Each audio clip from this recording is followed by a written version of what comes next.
Para o que você está fazendo, porque o Brasil precisa de você, porque isso é assustador. E vai ter consequências imensas, drásticas sobre o Brasil. Por isso, para o que você está fazendo e presta muita atenção nesse vídeo. Eu tenho certeza de que você vai entender por que a gente tem que ficar tão preocupado. E curte e compartilhe o máximo que você puder para mais gente entender, mas sobretudo, para mais gente agir. Agentes da TSA, a agência reguladora dos Estados Unidos para esse setor de aviação, se reuniram com representantes do Aeroporto Internacional de Guarulhos nessa semana para fechar um acordo que prevê medidas mais rigorosas de controle para passageiros em destinos internacionais. A chegada da TSA ao Brasil ocorre em um momento de tensão crescente entre os governos de Donald Trump e Luiz Inácio Lula da Silva, além do aumento das restrições para a entrada de estrangeiros nos Estados Unidos. Desde a posse de Trump, a Embaixada dos Estados Unidos no Brasil tem publicado diversos alertas nas redes sociais sobre as exigências para entrada no país. Entre os anúncios destaca-se a revisão de 55 milhões de vistos concedidos globalmente. Uma das medidas de segurança já está em vigor no aeroporto de Guarulhos. Todos os líquidos e cremes com até 100 ml devem ser embalados obrigatoriamente em saquinhos plásticos tipo Ziploc. Passageiros que embarcaram hoje para destinos internacionais foram surpreendidos com essa exigência. A regra de limite de 100 ml para líquidos e cremes já existia, mas a obrigatoriedade e o uso desses saquinhos Ziploc não era aplicado anteriormente. Quem não atendeu à nova norma precisou descartar os produtos ou despachá-los. Alguns passageiros borrifaram todo o frasco de perfume no corpo antes de jogar a embalagem fora em forma de protesto. A medida foi implementada sem aviso prévio ou período de adaptação. Em outros aeroportos do mundo, quando as normas semelhantes foram adotadas, os saquinhos chegaram a ser fornecidos aos passageiros inicialmente. O aeroporto de Guarulhos disse que segue as regras da ANAC. A embaixada americana não respondeu ao pedido de esclarecimento da minha coluna. É preciso ser um bandido, um cúmplice dele, um ignorante completo ou alguém com graves problemas cognitivos para não entender o que está acontecendo no Brasil. A editora EDA publicou uma trilogia com artigos assinados por gente séria ligada ao mundo jurídico sobre os absurdos que têm sido cometidos por ministros do Supremo Tribunal Federal, pelo menos nos últimos 6 anos. São quase 1000 páginas no total. O último livro saiu em 2022, portanto já há material para pelo menos mais uma ou 2 trilogias. Foi organizado também o site dossiermorais.com.br, que lista os abusos, arbítrios e ilegalidades praticados apenas por Alexandre de Moraes. O conteúdo foi impresso e as folhas, coladas umas às outras, não puderam ser desenroladas numa sala de comissão da Câmara dos Deputados. Faltou espaço físico. E a coleção de tragédias engendradas por Moraes só aumenta. Na última semana, ele fez questão de confirmar o que o governo dos Estados Unidos mostrou ao mundo com as sanções da Lei Magnitsky. É um violador contumaz dos direitos humanos. A Polícia Federal, transformada na Gestapo do ministro do STF, indiciou o ex-presidente Jair Bolsonaro e um dos filhos dele, o deputado federal Eduardo Bolsonaro, porque considera que eles tentaram interferir no fajuto julgamento da fajuta trama golpista. Outro alvo da PF foi o pastor Silas Malafaia. Ele não foi indiciado, mas teve o celular, blocos com anotações religiosas e o passaporte apreendidos quando desembarcou na quarta à noite no Rio de Janeiro, vindo de Portugal. Moraes acha mesmo que pode desrespeitar a Constituição e barrar a livre expressão, a livre manifestação, mesmo que nossa lei máxima proíba qualquer tipo de censura. Criminosamente e seletivamente, mensagens e áudios foram vazados para a imprensa com o intuito certamente de criar mais uma cortina de fumaça e de construir na imaginação coletiva uma conspiração, um conluio contra a democracia relativa de boa parte dos ministros do Supremo e da turma do Lula. Claro que pessoas decentes não tiveram dificuldades para perceber a falcatrua. Não há prova alguma de coação que exigiria violência ou grave ameaça. Os opositores de Moraes lutam de verdade contra a tirania que ele instaurou, com o apoio de colegas da corte, do governo Lula e de boa parte da imprensa. Aqueles que já não são jornalistas chegaram a dizer que Eduardo Bolsonaro quer apenas livrar seu próprio pai de uma farsa armada contra o ex-presidente. Ora, o material vazado deixa claro que o deputado se posiciona por uma anistia ampla, geral e irrestrita. Uma anistia para quase todas as vítimas da perseguição diferente, pois beneficiaria inocentes e não criminosos, como em outras oportunidades da nossa história. A imprensa apodrecida compra qualquer historinha do chefe, jamais questionando as abusivas medidas cautelares impostas a Bolsonaro e a muitos de seus apoiadores, sem falar naqueles que estão presos. Apontar a grave situação em que estamos, com críticas e opiniões pertinentes e argumentadas, nunca será crime, por mais que uma gangue queira assegurar que é. Tudo o que os opositores de Alexandre de Moraes fazem, Jair e Eduardo Bolsonaro e Silas Malafaia incluídos, está, como já relatei, garantido na Constituição. Só que o ministro do STF segue a máxima da União Soviética de Stalin: mostre-me o homem e eu encontrarei algum crime. Assim, ele quer criminalizar também o contato de Jair Bolsonaro com o advogado americano Martin De Luca, que está à frente do processo movido contra Moraes num tribunal da Flórida pela plataforma Rumble e pelo grupo de mídia do Trump. O ex-presidente pediu orientações a De Luca sobre a elaboração de uma nota pública para as suas redes sociais em que deveria associar corretamente a sua situação a uma perseguição política. E isso é tratado como subordinação estrangeira. O advogado reagiu. Atos rotineiros de um advogado estão sendo distorcidos e apresentados como teorias conspiratórias. Seguindo a lógica da PF, qualquer político que recorra a um advogado ou estrategista está conspirando contra a democracia. Sobre o rascunho de uma carta que seria enviada por Jair Bolsonaro ao presidente argentino Javier Milei, isso também não configura igualmente nenhum tipo de crime. O ex-presidente brasileiro, se pedisse realmente o asilo, estaria exercendo um direito regular e legítimo, um direito fundamental, reconhecido na Declaração Universal dos Direitos Humanos da ONU. O artigo 14 diz o seguinte: toda pessoa vítima de perseguição tem o direito de procurar asilo em outros países. Portanto, qualquer um que se considere um perseguido político, o que Bolsonaro verdadeiramente é, pode pleitear um pedido de asilo, tem o direito a fazê-lo. Não que Moraes desconheça os documentos, as resoluções das Nações Unidas, nem tampouco a nossa Constituição, o Código Civil, o Código Penal, todos os regimentos, todas as regras, todos os decretos, todas as medidas, todas as leis existentes, até mesmo as naturais. A questão é que, para o ministro, tudo isso só vale se for para punir seus opositores e beneficiar quem está com ele. Felizmente, tenho certeza de que não será assim por mais muito tempo. Os poderes do sancionado por violação de direitos humanos estão chegando ao fim. Coloca na tela, por favor, Brenda. A gente tem essa matéria, matéria exclusiva, tá? O delegado que indiciou o Bolsonaro e o Eduardo trabalhou para o PT, tá? Então, essa foto aí não está o delegado, porque o delegado não tem nenhuma foto conhecida, que seja própria para divulgação aqui. Mas esse deputado, esse ex-deputado, na verdade, agora que está aí ao lado, à direita, do lado do Viana, do Jorge Viana, ele é o Léo Brito. Léo Brito foi deputado por 2 mandatos do PT, muito ligado aos irmãos Viana. Hoje, inclusive, ele é assessor especial do Camilo Santana lá no MEC, tá? E os irmãos Viana, não precisa dizer, são muito ligados também ao Lula, tá? Estão desde lá do início, na base do Lula, e tem todo um prestígio, né? Lembrando aí que o Tião Viana chegou a presidir a L. Braz, não é isso mesmo, Marcos Degor? E o irmão dele está na Apex mesmo sem falar inglês, né? Lembra que teve aquela polêmica, né? O Jorge Viana hoje está na Apex mesmo sem falar inglês.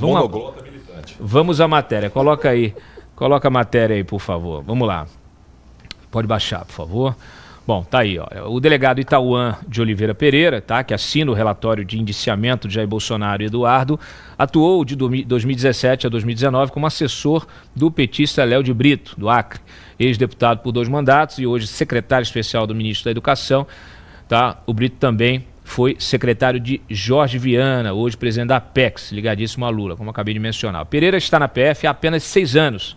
Formou-se em Direito em 2015 no Uniceub, em Brasília, e cursou na Câmara dos Deputados uma especialização em processo legislativo. Tá? Começou como assessor técnico da Comissão de Fiscalização Financeira e Controle, na época que o Léo de Brito era o presidente, e depois passou para o gabinete do petista. Tá? Ele também estagiou no escritório de advocacia Bodion Rocha Advogados, lá no Acre, e no Rodrigo Mudrovich, aqui em Brasília. Tá?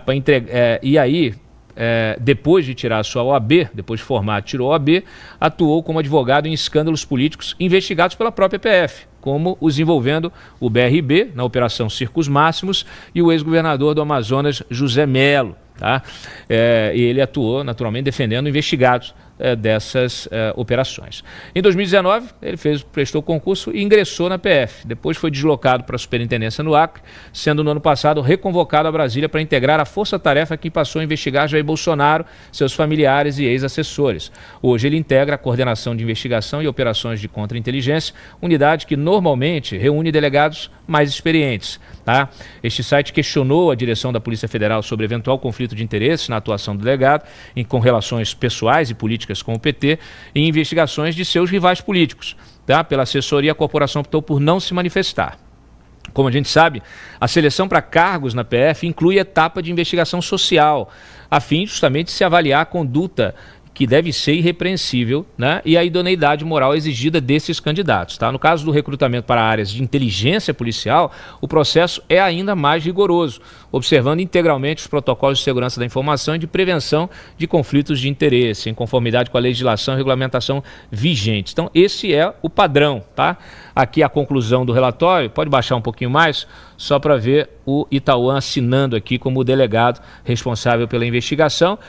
Os seus superiores imediatos, que também chancelam, né, o relatório, porque o relatório ele é produzido dentro da Coordenação Geral de Contra-Inteligência, está o Rafael Caldeira, que está aí como o delegado responsável, e o Leandro Almada, delegado da Polícia Federal, também diretor da Inteligência Policial, que é a diretoria que engloba essa coordenação. Almada foi responsável, ele é muito conhecido por ter sido responsável pela investigação sobre a obstrução da investigação da Marielle Franco. Tá? Então, essa informação ela passa a ter relevância, né? Normalmente a gente não se preocupa com um delegado, com um procurador, né? Com um juiz, a gente não se preocupa. Mas eu confesso a vocês que quando eu bati o olho nesse relatório, me lembrei até do Protógenes, porque o relatório é um relatório de iniciamento do Jair e do Eduardo, é um relatório muito precário, é um relatório inclusive que ele distorce, ele usa requisitos que são de protocolo da investigação para fazer afirmações que elas não têm respaldo objetivo, não têm respaldo legal. Eu vou mostrar para vocês, coloca lá de novo a matéria. Nós temos vários casos. Tá, a matéria está aí? Bom, pode abrir a matéria, ô Brenda. Abre a matéria, por favor. Olha aí, nós temos aí um relatório que traz abordagens distorcidas, tá? É a minha visão. Eu tenho só 26 anos de investigação jornalística acompanhando investigações da polícia. Então, assim, eu acho que eu posso até, se o delegado quiser, posso dar algumas dicas. O fato é que o relatório de iniciamento traz abordagens distorcidas e conclusões equivocadas sobre ações atribuídas ao ex-presidente e ao seu filho. Num dos casos que virou piada na internet, a PF criminaliza transferências de valores feitas por ambos às suas respectivas esposas, todas feitas de maneira oficial via transferência bancária. Para Itauan, porém, abre aspas aqui, os investigados se utilizaram de diversos artifícios para dissimular a origem e o destino de recursos financeiros com o intuito de financiamento e suporte das atividades de natureza ilícita do parlamentar licenciado no exterior, fecha aspas. O delegado também tem a ousadia de dizer que Jair e Eduardo utilizaram, abre aspas, estratégias idênticas de fracionamento e repasse de valores recebidos. No próprio relatório, porém, estão lá registrados os 2 repasses de 2 milhões cada, um para Eduardo, outro para Michele. classificar de modus operandi para evitar a rastreabilidade de transferências desses montantes realizadas formalmente dentro do sistema bancário é abusar da criatividade, tá? E da inteligência. No mesmo documento, o delegado transcreve em tom de seriedade declarações irônicas feitas por Eduardo em conversa com o pai, ao se referir a Tarcísio de Freitas. Então, gasta páginas de um relatório de indiciamento para reproduzir também diálogos pessoais com trocas de emojis e notícias de jornais, além de apreciações gerais sobre política, apreciações dos interlocutores. Ao transcrever as discussões entre pai e filho, o delegado conseguiu apenas, na minha opinião, enfraquecer ainda mais sua tese de que haveria uma coordenação entre eles para coagir o Supremo. Por vezes, Eduardo reclama que a postura de Bolsonaro atrapalha a sua atuação junto à Casa Branca, enfraquecendo-a. O ex-presidente chega a censurar críticas do filho Gilmar Mendes, por exemplo. Mais grave, Eduardo e Bolsonaro se desentendem sobre o projeto alternativo de anistia apoiado pelo Supremo. O texto, porém, só beneficiaria parcialmente os condenados do 8 de janeiro, o que levou o deputado licenciado a criticar duramente o pai. Em sua interpretação enviesada da realidade, o delegado escreve que a real intenção dos investigados não seria uma anistia para os condenados pelos atos golpistas realizados no dia 8 de janeiro, mas sim interesses pessoais no sentido de obter uma condição de impunidade de Jair Bolsonaro. Bom, como eu acabei de dizer, qualquer um que leia aquilo vai ver que é justamente o contrário. Com tantos erros de análise e ilações forçadas, é de se questionar a isenção do delegado Itauan Pereira, considerando seu histórico profissional. Tá? Não deve ser coincidência que sua digital também apareça na delação do Mauro Cid e no depoimento do brigadeiro Batista Júnior, Degô, com acusações que foram depois, todas elas, desmontadas por testemunhas, réus e pela ausência de provas. Então, volta para mim aqui. Você quer comentar primeiro? Quero comentar primeiro, assim, tá na hora de esses servidores públicos responderem pelo que eles estão fazendo. Tá? Não, olha, é simplesmente absurdo que um delegado de Polícia Federal chegue a essa conclusão. Fica claro que a intenção do presidente Bolsonaro era se beneficiar. Desde quando o delegado tem que prever intenção? Isso não se faz. Isso ele está destruindo a carreira. Isso é uma vergonha para os outros delegados. Então, como a gente sabe que do jeito que as coisas estão hoje, dificilmente dentro da própria Polícia Federal seria aberto um processo administrativo disciplinar, então que um partido político provoque isso. A exemplo do que o Partido Novo fez com a ex-chefe de gabinete do ministro Alexandre de Moraes. Porque ela desviou e muito das funções de uma chefe de gabinete quando ela começou a fazer investigação, ela mesma estava fazendo investigação sobre as pessoas que estavam ali sendo investigadas dentro do 8 de janeiro. Parabéns ao Partido Novo, que teve essa iniciativa. Cadê os outros partidos para fazerem o mesmo? Esse delegado aí, ele precisa responder, do ponto de vista funcional. Ele tem que colocar provas. Acabou. Ele pode colocar o que ele levantou. Agora, ele chegar a essa conclusão, nossa, que absurdo. Isso é revoltante. Isso é um desvio funcional gravíssimo. E detalhe, eu sempre falo aqui, eu me presto ao papel de analisar como a esquerda se posiciona. A fala da deputada Sâmia Bonfim é exatamente a mesma fala do delegado. Foi combinado, parece que foi combinado. Ele fez um relatório, divulgou, e aí toda a esquerdalha está reproduzindo exatamente a mesma coisa. Não, e sinceramente, por favor, delegado, desde quando uma pessoa que quer ocultar transferência, que está mandando dinheiro, faz por transferência bancária? O que é isso? Se alguém quiser ocultar alguma coisa, o mínimo é sacar esse dinheiro. Saca o dinheiro. Na realidade, por que o presidente Bolsonaro recebeu dinheiro? Porque ele colocou abertamente, ele fez campanhas para receber Pix. E ele é uma pessoa tão querida que ele recebeu milhões em Pix. 19 milhões. Há algo de errado nisso? Aí a pessoa recebe uma transação em Pix, que é operacionado diretamente pelo Banco Central, não passou por uma conta. Não, a opção dele foi pelo Banco Central. Recebeu isso, e aí o dinheiro sendo dele, ele pode mandar para quem ele quiser. Meu Deus, ele mandou para a esposa dele. ocultar patrimônio, o cara casado, mandar para a esposa. Sinceramente, olha... Esposa, na verdade, o núcleo financeiro é o mesmo. Exatamente. Não existe esse negócio. É casado em comunhão de bens, é a esposa dele, a mulher dele. Chega a ser ridículo você fazer uma ilação dessa. Por isso que eu deixo claro ali, muito bem observado, eu já tinha colocado no Twitter ontem essa minha observação. Primeiro, assim, se houvesse a intenção de justamente de evitar a rastreabilidade do recurso, tem que dizer para o delegado que isso seria feito não só por saque, viu? Hoje, uma quantidade, um montante desse, ele poderia jogar numa carteira de cripto, joga lá fora e acabou. Agora, Cláudio... Agora, ele faz uma transferência com contrato de câmbio para o filho, por exemplo, para o filho dele. E o filho depois transfere, sei lá, R$100 e poucos mil para a esposa, que também precisa pagar a conta. Vai sair com os filhos, vai não sei aonde, tem as contas de casa para pagar, etc. Desculpa. Mensalidade.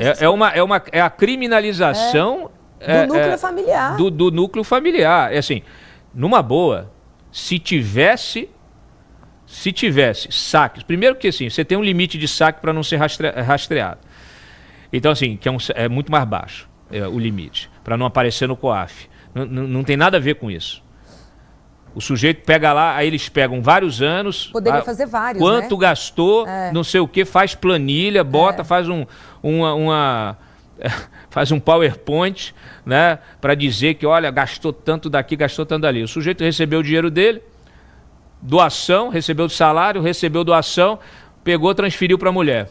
E aí? Sacou uma outra grana, também pequena, para pagamentos de despesas que todos nós temos no dia a dia. Então, assim, convenhamos, delegado Itauã, é preciso ter seriedade, porque o senhor está representando também a corporação da Polícia Federal. E eu digo ao senhor o seguinte, pode olhar meu histórico, eu não abro, eu aqui não alivio para ninguém, não. A matéria, inclusive, da mansão do Flávio Bolsonaro, da compra da mansão do Flávio Bolsonaro, quem deu fui eu. E o Flávio Bolsonaro depois sentou no lugar onde você está aqui, Degô, e falou para as pessoas, vocês têm que respeitar o Cláudio, porque o Cláudio faz um trabalho sério. A gente pode até não gostar do que ele faz às vezes, mas ele faz um trabalho sério e com correção. Então, assim, eu gosto de trabalho sério, eu gosto de trabalho com correção. Se tivesse, passou para uma offshore, jogou dinheiro para uma offshore, no Caribe, não sei o que, abriu... Olha, beleza, mas até onde a gente está vendo, quem tem imóveis lá fora, quem tem não sei o que, é ministro do Supremo, que a gente está vendo. Cláudio. E também assim, eu, por exemplo, quer ver um exemplo? Um dia desse, um site deu o apartamento do Barroso. Do Barroso. O apartamento aí deu uma manchete polêmica, como se fosse ilegal. Eu já conhecia aquele apartamento do Barroso há muitos anos. Porque qualquer jornalista que se preze já fez o levantamento de patrimônio de todo mundo. Aquele que é o extensivo. O Barroso comprou esse apartamento quando era advogado. Advogado, o cara ganha honorários de milhões. Então, assim, a menos que se diga que ele pagou esse negócio por fora, que ele recebeu ilicitamente o dinheiro, aí é outra história. Aí é uma investigação que ela não é possível do ponto de vista do jornalismo. Só uma investigação policial com quebra de sigilo não me parece que seja um caso. Agora, depois que ele assumiu o Supremo, não, se descobriu agora que ele tem um outro imóvel mais caro e pagou, aí é outra história. Agora, ele como advogado, antes de assumir, ter comprado o imóvel, tanto é que não deu nada, fez a matéria e não aconteceu nada. Por quê? Porque a gente tem que ter seriedade naquilo que a gente faz. Então, assim, eu olho um relatório desse e eu lamento pela Polícia Federal, porque nós já tivemos outros erros gravíssimos na história da polícia, né, com relatórios que eles carregam na tinta, o delegado carrega na tinta, faz uma investigação visceral e depois isso é desmontado e anulado lá na frente. Então, no mínimo, acho que a polícia devia já ter aprendido com seus próprios erros para evitar novos erros. Deixa eu só concluir. Eu quero ouvir o Eli também, tá? Só concluir rapidinho, o que me chama a atenção é um ponto. Quando ele menciona a Michele Bolsonaro, como se ela tivesse sendo utilizada para ocultação de patrimônio, me parece que estão querendo já colocar algo sobre a Michele. É lógico. Né? Então, assim, quer tentar, fica claro ali, é tão primário, que aí quando ele fala assim, tem os metadados aqui, não sei o que, desse documento do asilo, dessa minuta do asilo, que está em nome da Flávia Bolsonaro, que é a mulher do Flávio, da Fernanda, mulher do Flávio Bolsonaro. Já está ali tentando jogar para falar assim, tem que fazer uma busca e apreensão lá na casa do Flávio Bolsonaro, no pegar o celular da mulher. Tem que fazer na Michelle. Na Michelle. Porque a Michelle, se ela concorrer o ano que vem aqui em Brasília senadora, ela está eleita. Então, vejam, olha o plano. Presidente Bolsonaro absolutamente injustamente inelegível. Deputado Eduardo Bolsonaro agora nesse inquérito, já sem condições de voltar para o Brasil. Para colocar a Michelle dentro dessa investigação é um pulo. Mas ela estava participando das conversas da trama golpista. Olha, ele inclusive recebeu 2 milhões do presidente Bolsonaro. Gente, tá aí, entendeu? A ideia é exatamente destruir a família Bolsonaro, porque sabe do potencial eleitoral de vitória de todos eles, a começar, incluindo agora a Michelle. O consórcio foi atrás de 5 especialistas. Maria Balchamp Salome, vice-presidente da Comissão de Estudos de Direito Penal do Instituto dos Advogados de São Paulo. Marcelo Crespo, que está sempre nas matérias do Estadão. Professor e coordenador do curso de Direito da SPM. Renato Vieira, ex-presidente do Instituto Brasileiro de Ciências Criminais, o IBCC-CRIM. Wellington Arruda, mestre em Direito pelo IDP do grande ministro, fundador. O grande ministro de Mendes é o fundador. E Priscila Pâmela. Bom, Priscila Pâmela não tem nenhum título, né? E Priscila Pâmela. Então, coitada dela, não tem título nenhum. Não sei nem quem é a Priscila Pâmela. Em conjunto, as entrevistas indicam ao menos 7 pontos controversos na ação penal. Veja quais são. Pontos esses que, assim, acho que vocês deixam estar tão cansados de ouvir. Porque isso daqui vem sendo martelado pela direita desde, no mínimo, desde 2020. No mínimo, desde 2020. Esse primeiro aqui nem tanto porque envolve o julgamento nesse momento atual. Mas tem outros pontos aí que envolvem abusos do judiciário que acho que desde 2020. Competência do Supremo para julgar Bolsonaro. Um dos pontos mais discutidos é se caberia ou não ao Supremo julgar Bolsonaro. Advogados citam que quando a ação penal contra Bolsonaro foi aberta, prevaleceu o entendimento que antigos ocupantes do Palácio do Planalto deveriam responder na primeira instância, como cidadãos comuns. Aspas. Em abril, no julgamento do habeas corpus 232627, o Supremo mudou seu entendimento e decidiu que crimes cometidos por autoridades no exercício do mandato podem continuar sendo julgados pela Corte mesmo depois que elas deixam o cargo. Essa alteração, porém, aconteceu depois que a ação penal contra Bolsonaro já havia sido oferecida. O pessoal muda a regra e, inclusive, aplica a nova regra para o que já tinha começado.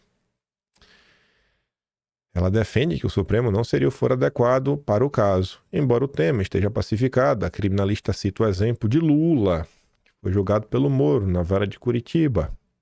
O criminalista Wellington Arruda concorda. Para ele, o Supremo atraiu a ação sob 2 justificativas frágeis.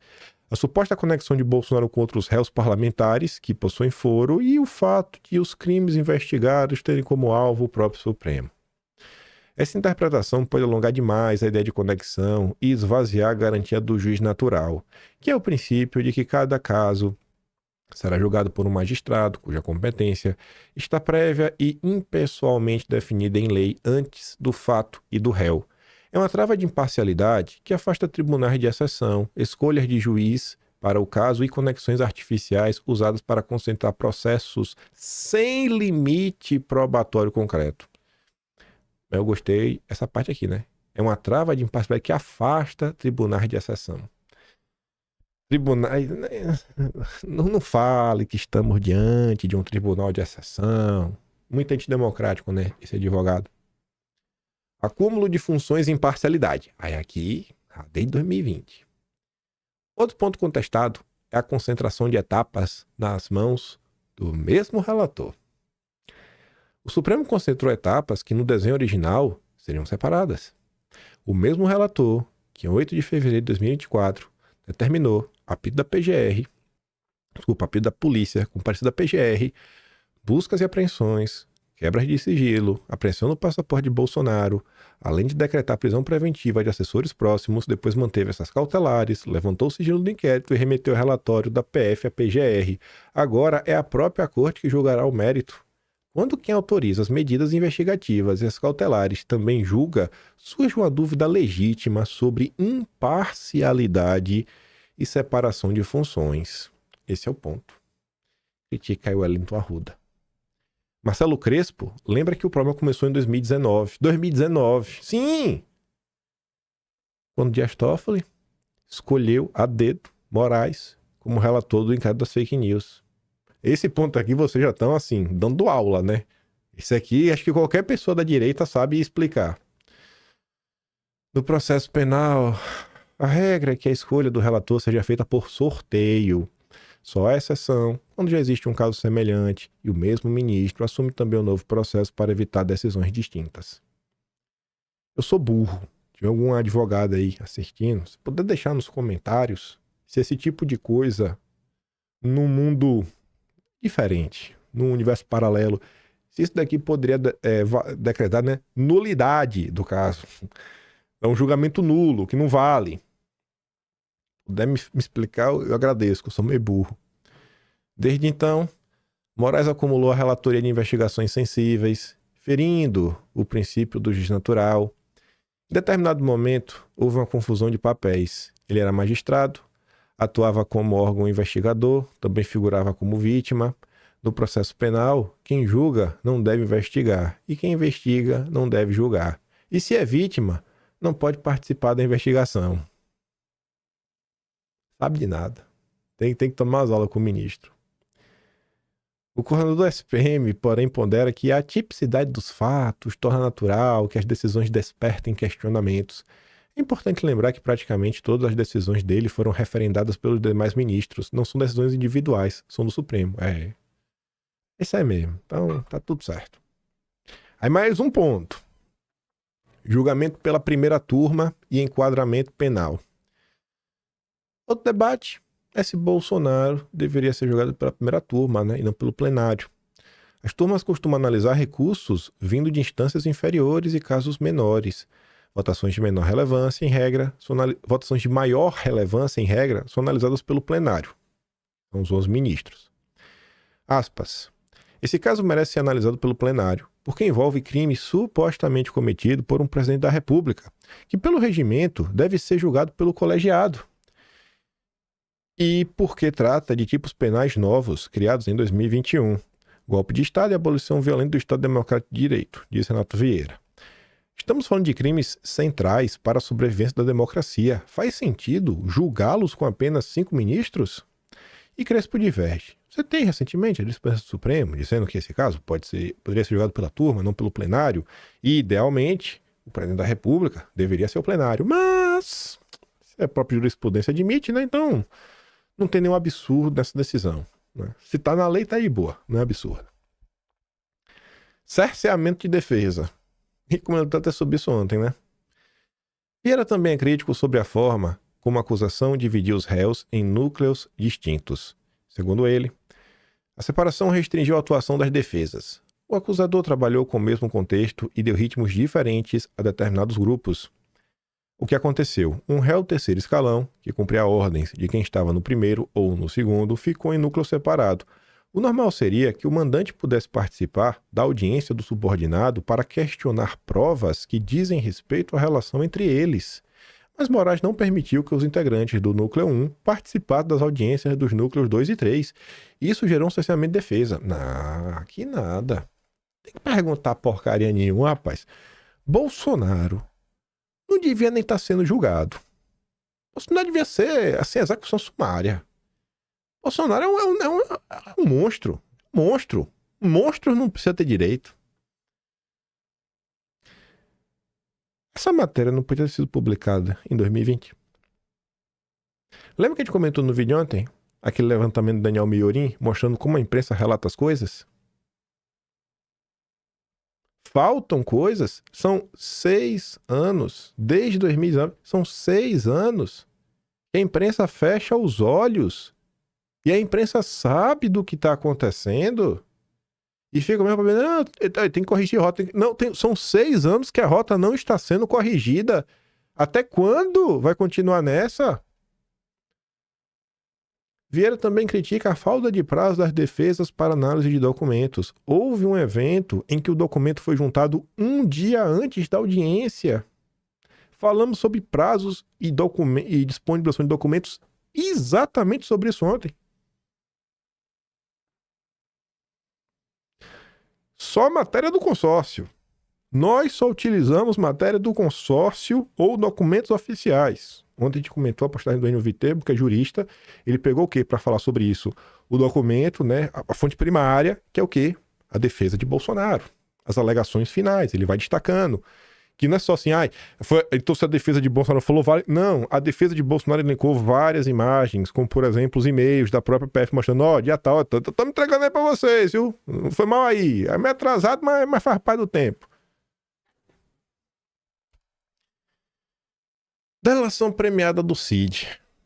O ponto mais grave na condução de Moraes, na opinião de Vieira, ocorreu na delação do Cid. Para ele, o ministro desrespeitou a lei. Como ousa falar isso? Ao conduzir pessoalmente todas as perguntas na audiência de 19 de novembro de 2024. Dias antes daquela audiência, o ministro havia recebido um ofício com as possíveis omissões de Cid e fez todas as perguntas de mérito, aquelas que na avaliação dele chegariam à verdade. Aquele momento significou para mim o rompimento por parte de Alexandre de Moraes da observância da lei de delação premiada, que prevê que o juiz deve apenas verificar a voluntariedade e as condições do acordo e não, em hipótese alguma, entrar no mérito das informações prestadas. Para Vieira, esse fato é relevante porque foi nessa audiência que vieram à tona as informações sobre o punhal verde e amarelo, o plano para acabar com Lula. Com isso, diz o criminalista, houve o vício na colheita das declarações do delator. Aí outro ponto. Apreensão dos celulares de advogados. Priscila Pamela Santos, criminalista, destaca que as críticas a Moraes não se limitam ao processo de Bolsonaro, mas refletem reivindicações antigas da advocacia em várias instâncias. O que se vê hoje são muitos garantistas de ocasião. Uma decisão em particular eu considero mas aquele papo de sempre, né? Não, a atuação da corte em defesa da democracia foi essencial, né? Foi importante, né? Salvou o Brasil, mas uma decisão aí foi controversa. Apreensão dos celulares de advogados. Acho problemática a decisão porque pode resvalar no exercício do direito de defesa, que é um pilar da democracia. Ainda tem a prisão domiciliar de Bolsonaro. Outro ponto questionado foi a decretação da prisão. Moraes ficou a medida afirmando que Bolsonaro descumpriu cautelares ao aparecer nas redes sociais dos filhos. A Maria Salome contesta a decisão e diz que Moraes não conseguiu provar que Bolsonaro tinha ciência ou determinou a publicação desses vídeos. Ela não sabe de nada. Como sugere em sua decisão ao tratar o material divulgado como pré-fabricado. Na avaliação dela, além de não comprovar a violação, Moraes impôs a prisão domiciliar sem apresentar justificativa. Não podia até aparecer essa matéria alguns anos antes? Aí agora, né? Não tem mais nada para fazer. O julgamento começa agora dia 2. Esse caso aqui vocês com certeza viram, mas não custa relembrar, né? O tormento do homem com lepra condenado pelo 8 de janeiro. Ambulante. Um ambulante. Esse é o grande golpista.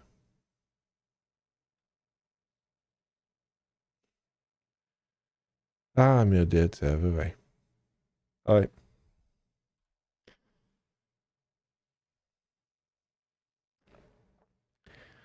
Nesse último vazamento de Bolsonaro, que até agora ninguém sabe apontar onde é que tá o crime, né? Ninguém mesmo, nem o especialista que a Globo chamou sabe apontar onde é que tá o crime. Tá todo mundo esperando para saber qual é o crime. Aparecem também mensagens de Bolsonaro com ministros, né? Pelo menos citando ministros do Supremo. E aí a turma da Folha de São Paulo foi atrás disso, né? E não obteve respostas. Ministros se calam sobre menção de Bolsonaro a a conversas com o Supremo em meio ao processo. Não tem registro nas agendas dos ministros e eles não quiseram se manifestar. E aí? Eu não sei, né? Infelizmente, não sabemos. Pequeno dia para a democracia brasileira. Começando a falar um pouco de Estados Unidos, antes de falar de Magnitsky, Michel Temer, né, apareceu aí falando que Alcolumbre e Mota deveriam fazer uma viagem para os Estados Unidos.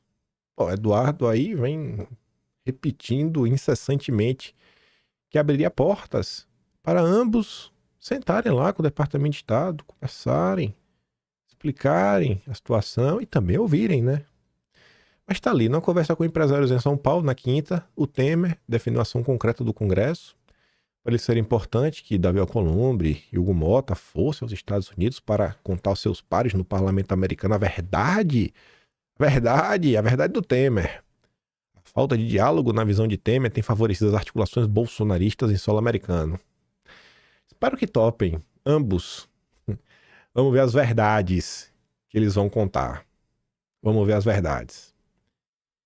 Falando do Temer também, olha isso aqui. Nosso grande Michel Temer que está organizando, né, à frente dos governadores democráticos, um encontro secreto entre Temer e General Mourão. Aí você fala, uai, mas se é secreto, como é que a imprensa sabe? Porque quem articulou o evento contou para Andresa Matais. Temer articula a Constituição de Candidatura Única de centro-direita, né, que tem como bandeira a pacificação do Brasil. Essa é a agenda do sistema, né? A pacificação é o cala-boca. É dar um cala-boca no bolsonarismo. A única força antissistema que existe neste país. Temer já conversou sobre o assunto com 5 governadores. Vocês sabem quem? Tarcísio, Zema, Caiado, Ratinho Júnior e Eduardo Leite. A reunião entre Temer e Mourão foi articulada pelo ex-ministro Antônio Embaçaí e o advogado Fernando Tiburcio, próximos de ambos. Percebam a vontade genuína da parte do Temer de ajudar o país a superar o mal da radicalização, a narrativa do establishment, que tem engessado o Brasil e impedido que os grandes temas estruturais sejam debatidos. É nesse contexto que entra a conversa com Mourão, cuja passagem pela vice foi marcada pela temperança.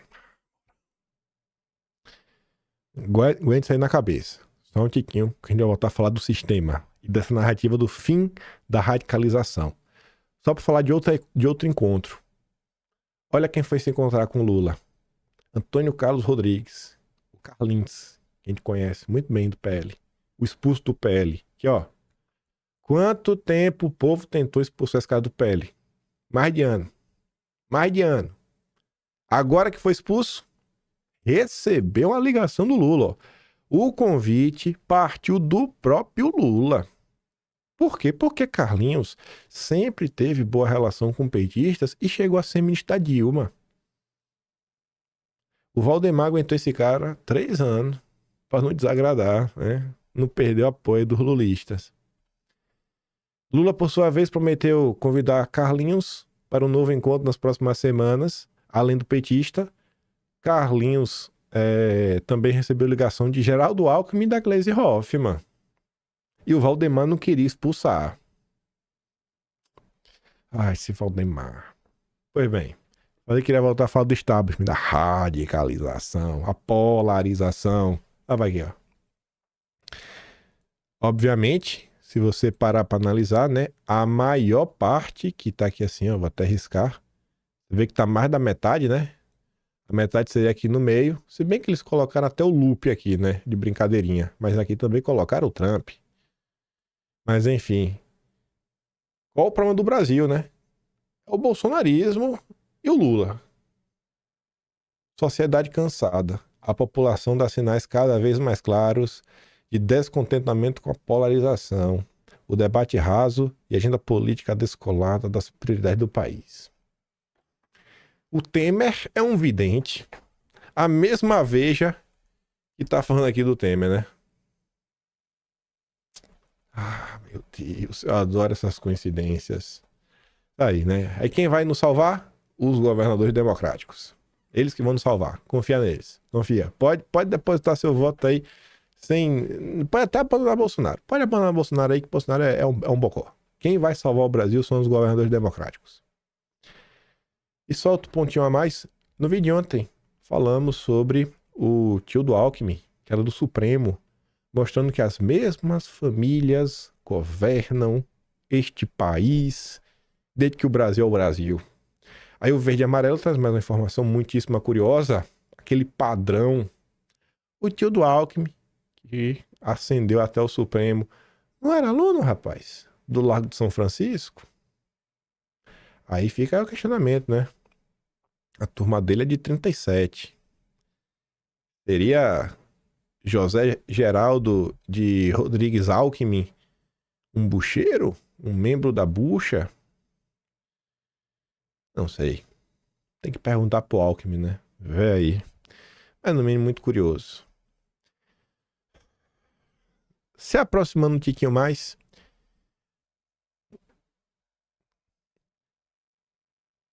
A gente já vai falar, já, então nem vou adiantar.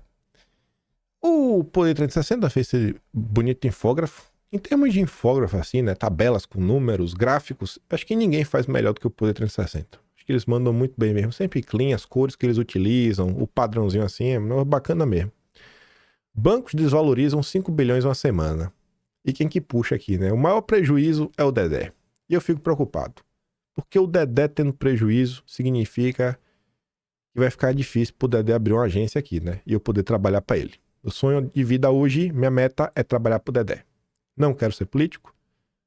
Não quero ser ministro de Bolsonaro. Quero trabalhar pro Dedé. Quem sabe aí o Dedé podia abrir até uma churrascaria. Eu sou o churrasqueiro do Dedé. Tô triste. Dia pequeno pra democracia brasileira. E aí o Renato comenta, né? O sinal vem do BTG. Perdeu mais. Por quê? Porque ao mesmo tempo é o mais exposto ao capital estrangeiro e o mais próximo da política.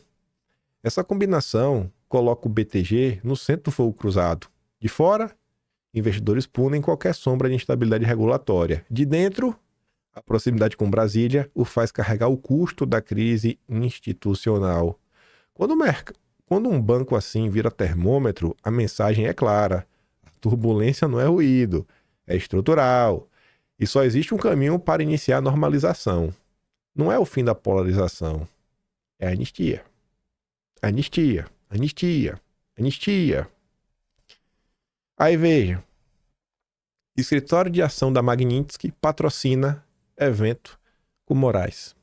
O evento do LEAD, que André Mendonça estava palestrando, Moraes também. Tinha como um dos patrocinadores o grupo que moveu a ação que Flávio Dino deu a decisão. Não falo diretamente, mas envolver a questão da Magnitsky, né? E tá ali o André Chaldes. Olha a data dessa matéria. 22 de agosto. Varde Advogados, do Valfrido Varde, patrocina na tarde desta sexta um evento que inclui a palestra de Moraes. A fala de Moraes foi na tarde dessa sexta, na 24ª edição do LEAD, do grupo do Dória, né? Valfrido Varde representa o Instituto Brasileiro de Mineração, o IBRAM, num processo que corre no Supremo sobre o rompimento das barragens de Mariana e Brumadinho em Minas. Foi nesse processo que Flávio Dino deu um despacho nesta segunda, dia 18, reafirmando que decisões judiciais e leis estrangeiras não têm validade automática no Brasil. Beleza. Olha a data. Quando eu vi isso, eu falei, deixa eu trazer aqui uma informação. Algo dizia na minha mente que alguém ia publicar isso na imprensa.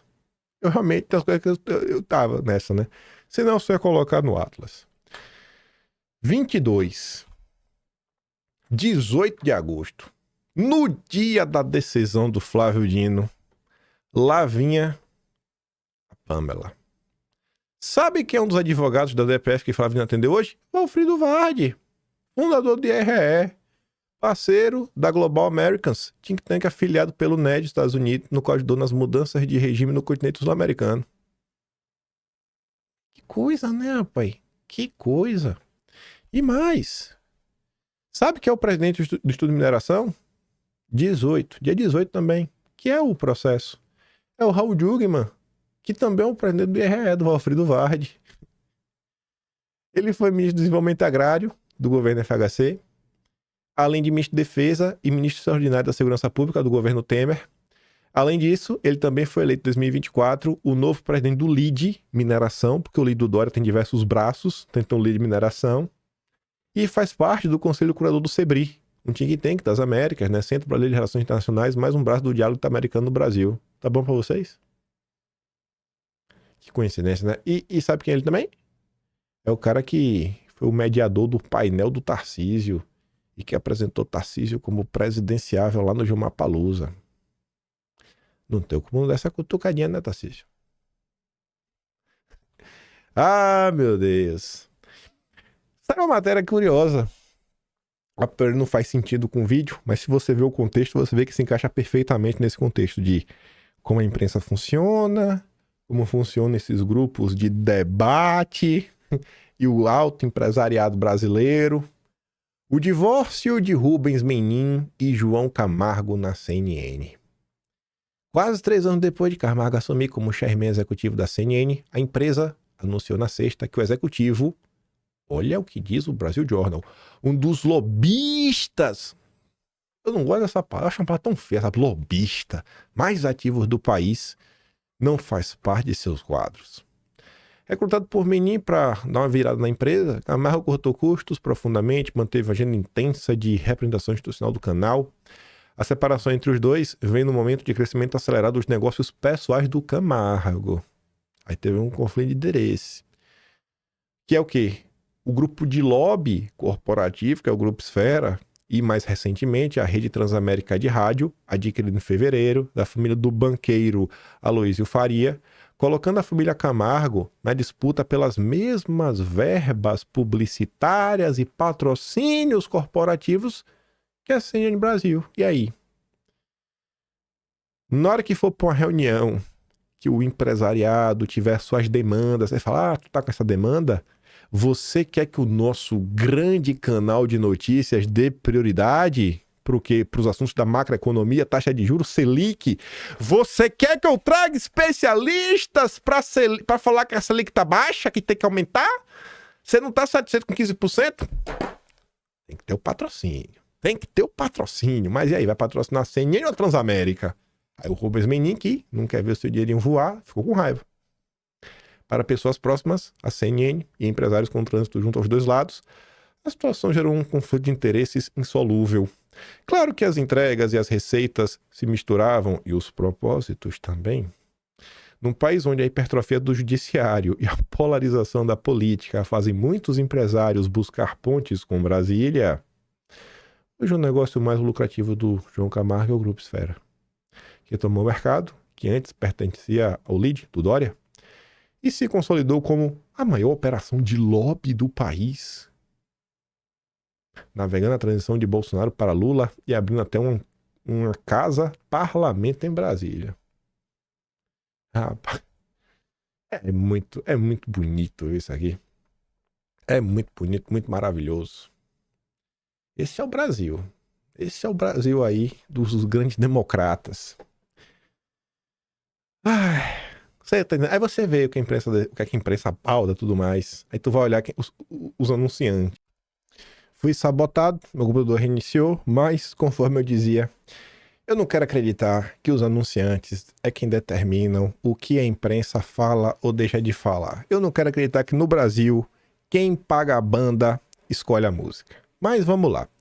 Terceira parte do vídeo de hoje tem uma história curiosa para contar para vocês. Aquelas histórias perdidas ao longo do tempo sobre sobrevivência da internet, confusão, perseguição, né? Como desviar das diversas flechas do regime. Mas antes disso, quero comentar com vocês rapidinho um caso, né? O Chiquinho ontem voltou aí nas redes sociais. Tá chateado. Chiquinho ficou chateado aí com vocês, né? Vocês foram reclamar com ele, não deixaram ele aí com sua maledicência.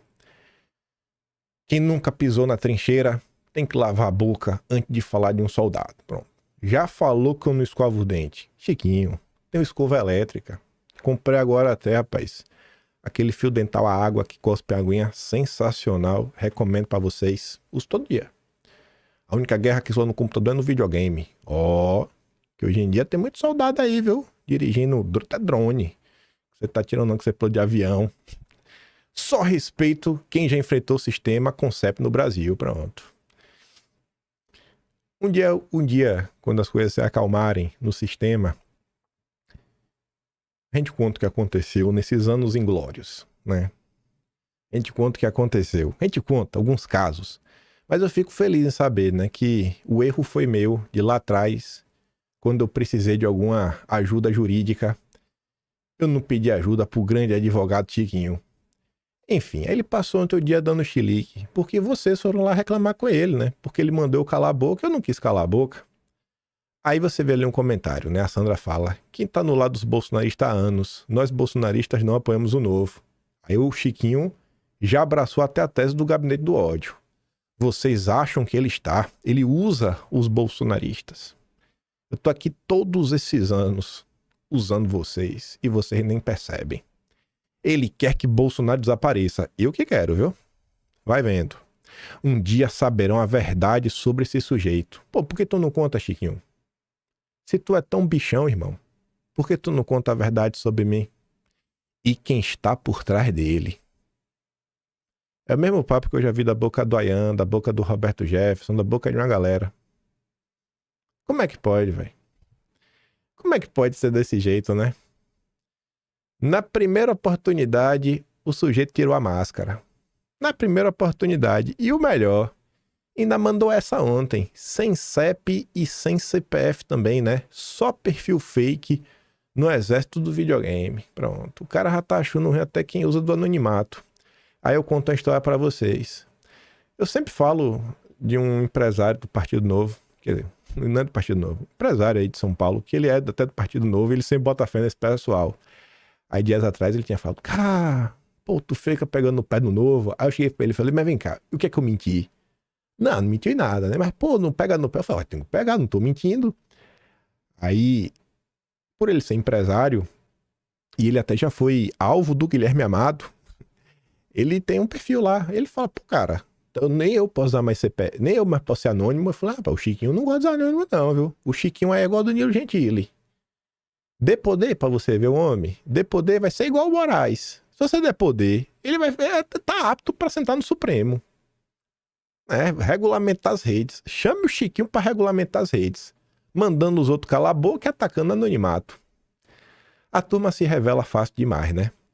Aí sei que ontem ele me desafiou a fazer um dossiê sobre os ministros. Sabe assim, papo de maluco. Primeiro, não faz nem ideia o que são os dossiês, como eles surgem. Não faz a mínima ideia quem eu sou. É um surfista de like. Todo mundo sabe quem é o Chiquinho. Mas a galera ficava assim meio sem jeito pra falar, porque ele tá aí noite de janeiro, então o pessoal meio que fica calado. Todo mundo se pergunta qual é desse maluco, né? Aí fica todo mundo meio quieto. Bom, agora ficou meio óbvio aí qual é o comportamento dele. Mas deixa eu contar uma coisa pra você, Chiquinho. Até fiz aqui um resumo, né? O que foi que eu fiz nessa briga toda? Eu cobrei coerência e críticas aos colegas de Chiquinho do Novo. Foi tudo que eu fiz. Vocês me viram fazendo alguma coisa a mais? Vocês conseguem apresentar, gente, qual foi a mentira que eu falei do Partido Novo? Qual foi a mentira que eu falei uma coisa do Chiquinho? Eu só falei: Chiquinho, fala aí, pô, teus amigos. Já o Chiquinho defende meu silenciamento, né? Fechar minha matraca. Acusa eu ter um chefe, quem está por trás de mim. Abraçou a tese do gabinete do ódio. Acusa o meu trabalho de ser inútil, que é o fim do anonimato, e acusa eu de querer trabalhar para que Bolsonaro desapareça. Parece proporcional essa briga? Mas quem tá de minha direita sou eu, né? Ah, Chiquinho, dê poder para um homem e veja quem é esse homem. Mas vamos lá. Vou contar uma história para vocês. Pra vocês entenderem algumas coisas, né? Tem gente que às vezes fica muito presa na estética, né? Mas por que você faz isso? Por que você não faz aquilo outro? Se vocês pegarem aqui vídeos de... Eu vou dar até uma data, possivelmente. Setembro de 2021. Ali eu percebi que uma linha havia sido cruzada. Que além de ter aquela busca e apreensão contra o próprio Sérgio Reis, Roberto Jefferson, Wellington Macedo, Oswaldo Eustáquio, o Salomão foi pra cima da Bárbara, da Camila Ábido, do Conexão em Política, do Folha Política, enfim, de vários canais, né? Aí o bicho pegou, eu falei: opa. E aí eu sou um cara que presta muita atenção nas coisas. No ano 2020, tinha publicado a matéria da Globo que até hoje não se profetizou. A Globo falava que eu ganhava 100 mil reais. Eu falei, meu Deus, que isso seja verdade. Até hoje eu tô esperando isso de acontecer, né? Que Deus me abençoe. Que esse dia chegue um dia. Que chegue. Aí eles pegavam lá os números do Social Blade pra justificar isso, né? A garantia sou eu. Naquilo eu já fiquei meio assim, né? Eu falei, ó, esses malucos estão me monitorando. Aí depois teve a matéria no Lauro Jardim falando de mim. YouTuber, especialista em dossiês, vai participar de um congresso conservador. Era um congresso do Brasil conservador, não sei por que eu virei alvo. Eu falei, cara, o pessoal tá com 2 matérias na Globo, né? Falando mal de mim, botando um alvo nas minhas costas. Aí isso tudo aconteceu, e conforme tendo desenrolado, né, dos inquéritos, sempre que tinha os inquéritos, você vinha... Deixa eu mostrar aqui pra vocês a imagem. Nem botei aqui em vídeo, mas eu sei onde ela tá bem fácil. Mostrar pra vocês o que tá em uma das decisões do inquérito, né? Diversos... Tá aqui logo no início. Deixa eu ver.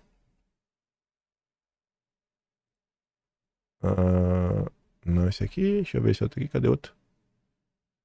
Ah, bom. Então não vai me dizer que não tá aqui fácil. Putz.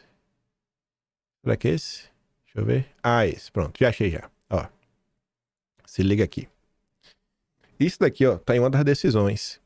Obviamente que aqui é do judiciário, né? Que teve umas buscas e apreensão. Aí o pessoal botava Alan dos Santos como meio. Isso daqui foi coisa que apareceram na época também. Isso aqui apareceu na matéria do Pedro Zambarda, do Diário Centro do Mundo. Então o pessoal sempre teve esse costume, né? De mapear as pessoas, fazer as paradas. E eu ficava assim, né? De bizu aberto. Aí olha essa chamada aqui do que aconteceu em 20 de junho de 2020. Com medo de processo, youtubers bolsonaristas começam a apagar vídeos por Guilherme Felite. Essa matéria aqui, na época quem assinava era o Pedro Zambarda, mas ela tá fora do ar, você não consegue mais acessá-la. Um tempo depois, a Globo comentou sobre isso. Youtuber bolsonarista, alvo de buscas da PF, faz limpeza em canal e apaga 41 vídeos. Aqui eu não faz questão quem seja a pessoa, é uma pessoa direita, vocês possivelmente até gostam dele. E como é que esses monitoramentos na época não estavam sendo feitos, né? Entre os vídeos apagados por fulano, há pelo menos 7 que mencionam o Supremo e ou ministros da corte. Um deles é intitulado, ou seja, esse aqui era o título do vídeo. Bolsonaro pode solicitar a destituição do Supremo. De acordo com o programador Guilherme Filete, fundador da Novelo Data, que é quem faz esse monitoramento, fulano já promoveu 4 limpezas em seu canal. Então assim, ó, o cara tá monitorando tudo. Todas a partir do fim de maio, data que coincide com a primeira operação de busca e apreensão dentro do inquérito das fake news no Supremo. Para o criminalista e doutor em direito do processo penal e econômico, né, o Conrado Gontijo, se a exclusão do conteúdo estiver sendo feita para prejudicar as investigações, o youtuber está passível de ser alvo de medidas cautelares da justiça. Pronto. Já queria prender uma pessoa que vocês conhecem, até gostam, porque estaria obstruindo a justiça. Eu não chegaria ao ponto de dizer que a obstrução da justiça é passível de prisão, mas depende muito do que a pessoa busca ao apagar os vídeos. Se esses vídeos já forem de conhecimento supremo, a exclusão não vai mudar em nada a investigação. Agora, se o objetivo for uma manobra para esconder algo, eventualmente pode ensejar medidas contra essas pessoas para preservar provas. Já outro jurista falava o óbvio. O Maurício Dieter, professor de criminologia da Faculdade de Direito da Universidade de São Paulo, afirma que os youtubers têm o direito de apagar, desde que a investigação do Supremo não ordene que as provas contidas naqueles vídeos específicos sejam preservadas. Em princípio, não vejo problema de apagar, se eles, youtubers, não têm ordem judicial para preservar o material. Pela lei, ninguém é obrigado a produzir provas contra si mesmo. A extensão lógica dessa garantia, que eles não são obrigados a preservar conteúdo e tudo mais. Aí falava lá. Olha essa matéria. Guilherme Amado. Na época ele trabalhava no Globo. Leu? Guilherme Amado. Época. Canais bolsonaristas apagaram 1.705 vídeos do YouTube desde dezembro. Levantamento inclui alvos do Supremo e da CPMI das fake news. Como é que as turmas sabiam com tanta precisão a quantidade de vídeo e quais canais? Todos esses levantamentos da mesma pessoa na época, o Guilherme Filete, fundador do Novelo Data. E essa turma não sabia só os vídeos apagados. Eles sabiam também os vídeos que colocavam como não listados, onde o vídeo está na plataforma, mas você só acessa se tiver o link. Você não acha para buscar e não acha no canal. Só acessa quem tem o link. Aí testava esse caso, foi no Abreu do Paralelo. Segundo o Filete, a prática de tornar o conteúdo não listado costuma ser utilizada para esconder vídeos com conteúdos polêmicos na plataforma sem tirar do ar e sem prejudicar o algoritmo. Aí vamos pular um pouco no tempo. 13 de abril de 2022. Esse caso aqui, muita gente sabia dele, muita gente comentou sobre esse caso.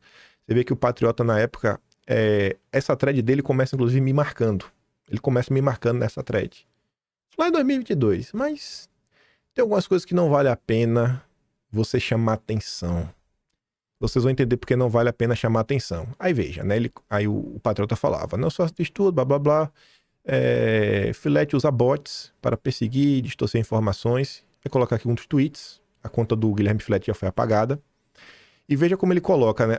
Aqui claramente parece uma tabela com o nome do youtuber, na época era o Gustavo Gaia, com o título.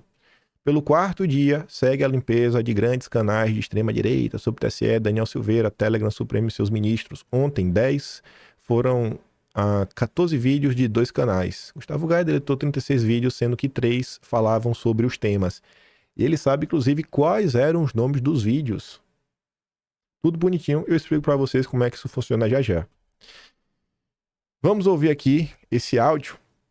Agora só veja esse título aqui primeiro, ó. Robô diário que monitora há mais de um ano diariamente os 250 maiores canais de extrema direita do Brasil.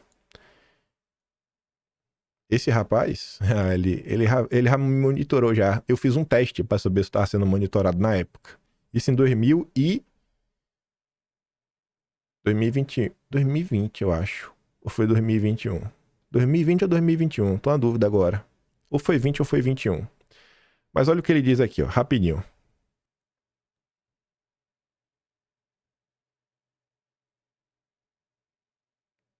Tem que baixar o vídeo, pera aí. Ai, essa internet, viu? Deixa eu dar pausa para não gastar o tempo de vocês. Pronto, vamos lá.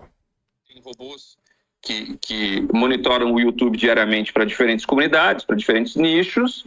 E daí, a partir do ano passado, a gente começou a fazer um robô que consegue pegar todos os vídeos deletados de grupos específicos, principalmente os grupos de extrema-direita.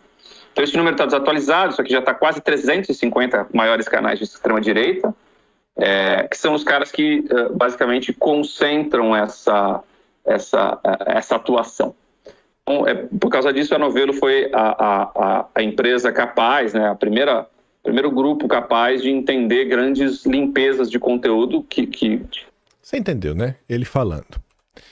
Aí, vê só isso aqui. Como é que funcionava, né? Toda vez que alguém postava um vídeo, o robozinho pegava o nome do canal com o nome do vídeo. Toda vez que você pegava um vídeo e apagava, o robozinho detectava e falava, opa, apagou, ou botou privado ou não listado. Porque essa atualização acontece, o cara tem acesso à API aqui da plataforma. Então o cara monitorava isso tudo, o tempo todo. Ontem, Gustavo Gaia removeu 37 vídeos. A temática geral é ataques ao Supremo. Dos 37, 29 citavam explicitamente o ministro no título. No título! Tu já me viu usando o nome do cara no título? Sabe como foi que eu fiz para saber se estava sendo monitorado por ele? Na época tinha um vídeo. Cheguei, um vídeo mais antigo, de semanas antes, eu sabia que ninguém ia assistir. Eu peguei o vídeo, um específico, e meti em não listado. Aí ele foi lá e me botou num negócio desse. E eu acho que eu não sei se o gato... Eu apareci uma dessas. E falei, ó, eu também estou sendo monitorado. Ali, eu fiquei ligeiro. Estou sendo monitorado, velho. Eu vou ficar dando chilique. Sabe quem foi que bateu muito de frente com esse rapaz aqui em 2022? De denunciar o Filete e tudo mais? O Filete deletou já o Twitter dele. Na época, quem bateu muito de frente dele foi o Ed Raposo. O Ed Raposo tá sem canal no YouTube, né? Aliás, a limpeza terminou pelo 5º dia. E você viu tudo bonitinho, ó, o nome dos vídeos. E o cara sabia, cara, o que você tava falando. Só que ele não para por aí. O tempo foi passando só pra vocês mostrarem que a coisa continua, né? Vi o título e pensei, haja trabalho pro Filete. Abri a matéria e os dados são justamente do Filete. Canais bolsonaristas deletam mais de 1.500 vídeos após a operação da PF contra Bolsonaro. Os monitoramentos continuam até hoje. Eles estão aí, eles geram matéria, a matéria gera para a imprensa, e o que sai na imprensa vocês sabem que é utilizado pelo judiciário. Aí, olha para isso daqui. Print salvo. Entre a vitória de Lula e 8 de janeiro, a extrema-direita publicou milhares de vídeos no YouTube. Um número grande destes já está fora do ar por N razões. Só que, conforme o tempo foi passando, o nível de monitoramento foi aumentando. E a galera passou a ter o quê? Transcrição. Que é o quê? O que você fala é transcrito. Você acha que se der uma transcrição no meu canal, você acha que o cara vai achar alguma coisa? Dá um Ctrl+V aí no meu canal. Dá um Ctrl+F aí, Master. Por que você faz isso? Por que você troca algumas palavras? Porque eu não sou burro. Porque eu me adapto. E eu te pergunto, teve algum assunto que a gente não abordou ao longo desses anos? Com tanto canal dando aí de mão beijada um trabalho mais fácil, sabe? Que fica fácil de você saber sobre o que tá falando. Será que ele vai querer realmente ter trabalho comigo? Um vídeo de 1 hora, procurar se eu falei em determinado... Se eu falei de uma forma que dá trabalho, né? Então você tem que lidar com pessoas como o Chiquini, um surfista, que acabou de aparecer, que claramente...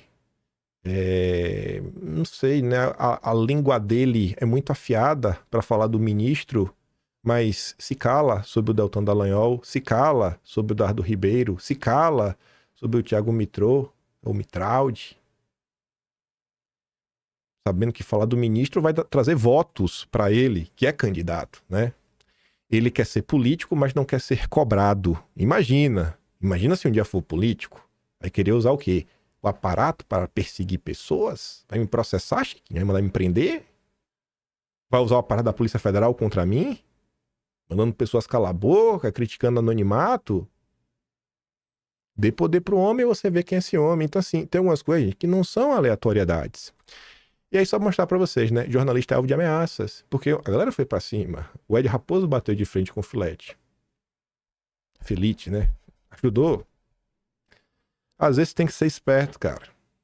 Ser esperto. Não é covardia. Você tem que ser um pouco esperto.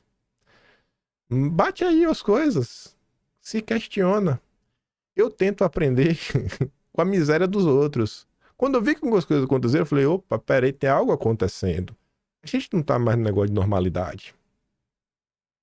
A gente não tá na Nárnia. A gente não tá vivendo na Disney. Aí falava, mais uma vez, né? Tá lá as ameaças que ele sofreu e isso, aquilo todo. Aí falava o assédio, foi revelado pelo Intercept. A Brage saiu também em defesa. Tem algumas brigas, irmão, que eu não vou conseguir ganhar, né?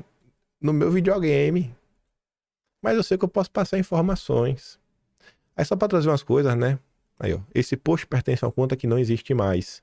Olha quem tava lá, ó, batendo palma pro Felite. O marceneiro do Metrópolis. Samuel Pancher. Vai ficar só Bolso, os filhos, os Beiça Livres e Roberto Jefferson. Acho que Beiça Livres vão terça livre, né? Acho que ele tá falando aqui exatamente desse apagar, né, de coisas. Não tava todo mundo desembarcando do barco. E aí, só pra terminar, já que a gente tá falando da turma do Partido Novo, grande Renato 38, que adora falar que Bolsonaro é uma cadela do PT, mas não cobrem o Chiquinho, porque ele não pode ser cobrado. 38 falou que vai se filiar ao Novo. O perfil oficial do Novo da Bahia já postou o recorte, falando, eu vou me filiar no Novo, que eu sou brabo. E aí ele que adora chamar os outros de cadela do PT, rapaz, não tá lá batendo foto com o Alckmin? E melhor, ele escreveu um livro com Pedro Guerra. Quem é Pedro Guerra? Chefe de gabinete de Alckmin. Pedro Guerra. O cara escreveu um livro com o chefe de gabinete do Alckmin. Bate foto com o Alckmin. Mas porque ele tem que doutrinar todo mundo. Mas não pode cobrar o Partido Novo. Não pode cobrar não, rapaz. Eu tenho que ficar quieto. Olha lá, ó. Meu Deus do céu, velho. Eu não aguento a coisa dessa, viu? É ou não é? É ou não é bacana? É patético ver essa gente. Enfim. Ah, esse é o Brasil, velho. Eu sempre tô errado, os outros sempre estão certos, eu só atrapalho, né? Bom mesmo é quem bate no peito aí que faz o que acontece. Mas não se preocupe não, velho. Não se preocupe não, que eu não vou mudar em nada. Oh, meu Deus, velho. Eu não aguento, viu? E o pior é que o pessoal se acha que vai cantar de galo, vai dar 2 gritos, e não sei, vou arregar, vou ficar de boa. Irmão, eu não sou candidato, não tô em busca de votos, não tô em busca de nada. Tô de boa, velho. Quer brigar, a gente briga. Vai. Quer brigar, a gente briga. Quer brigar? Vamos brigar então. Vai me expor? Me expõe aí. Quem é o meu chefe? Quem é o meu chefe? Você também não falou que sabia quem foi que falsificou lá o negócio do Felipe Martins? Dá o nome aí, pô. Tu não falou que sabia? Ou era só clickbait pra conseguir like? Quem não conhece que compra, viu? Salve, salve, Chiquinho.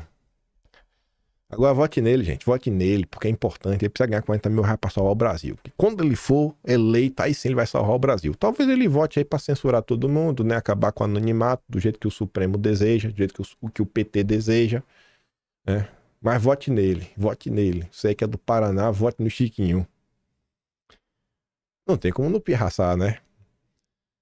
Eu fico por aqui. Reflitam sobre isso, sabe? Seja esperto. Seja esperto. Tem como falar, gente, de diversos assuntos, sem cair na malha fina. Ó, desviando. É igual o Dileira, viu? O Dileira, quando dá flash, o cara faz assim, ó. É eu. E a gente tá aqui até hoje, numa boa, falando sobre tudo, abordando o que se passa no Brasil, tentando fazer um jornalismo que mostre o outro lado, não só o lado do consórcio, que não é tão apreciado por algumas pessoas, mas cá estamos nós. E se você gosta do meu trabalhinho, quiser dar um pouco mais, passa lá no canal, tem um Tony Valeu, tem o Patreon na descrição e tem o Atlas Brasileiro, kimpai.com/br. Vejo vocês amanhã e fiquem com aquele grande beijo, abraço, tamo juntos. Valeu, meus amigos. Fui!